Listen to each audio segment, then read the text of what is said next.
Dahil sa tuloy-tuloy na operasyon ng pulisya kontra iligal na droga, mahigit 130 milyong pisong halaga ng shabu ang nasabat mula sa 4 na high-value individual sa isinagawang joint buy-bust operation ng PNP at PIDEA sa barangay Dontogan, Baguio City.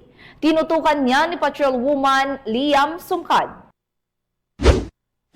Bilang bahagi ng mahigpit na hakbang sa internal cleansing at upang mapanatili ang integridad sa hanay nito. 4 na individual, kabilang ang isang pulis mula sa Baguio City Police Office, ang timbog sa isinagawang buy-bust operation sa Barangay Dontugan, Baguio City nito lamang Marso 25, 2025. Nakuha mula sa kanila ang 20,000 gramo ng shabu na nagkakahalaga ng 136 milyon, isang baril, ID, cellphone at iba pang mga non-drug evidence.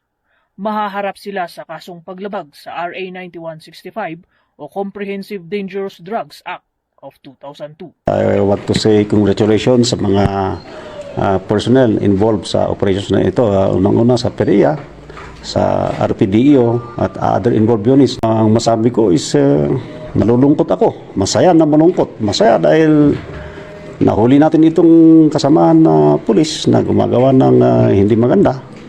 Malungkot dahil yun nga, kasamaan natin ito, imbis na iniisip natin na siya yung katulungan natin sa crime prevention, siya pang isang gumawa ng hindi maganda. Kaya yun po ang aking masabi. At sana ito maging aral sa mga kasama namin sa kapulisan at sa ibang empleyado ng gobyerno na pag nasa gobyerno tayo, dapat palagi ang ginagawa natin tama para sa ikaunlad ng ating bayan.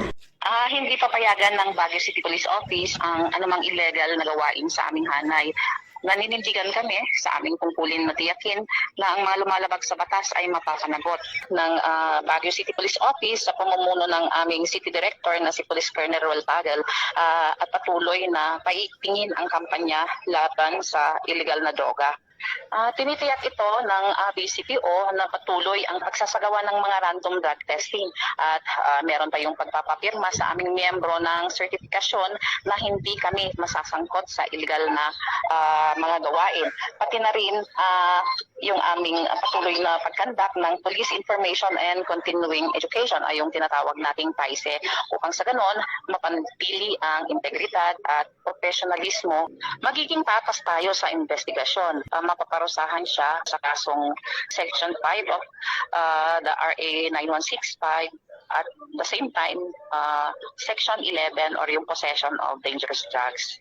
Dagdag pa ni Police Colonel Roel D. Tagal, City Director ng BCPO, mananatili silang mahigpit sa paglilinis ng kanilang hanay at pagpapanagot sa mga tiwaling opisyal. Mula dito sa Police Regional Office Cordillera Administrative Region, ako ang inyong PNN correspondent, Patrolman Sumkad, alagad ng batas, tagataguyod ng Balitang Pulis.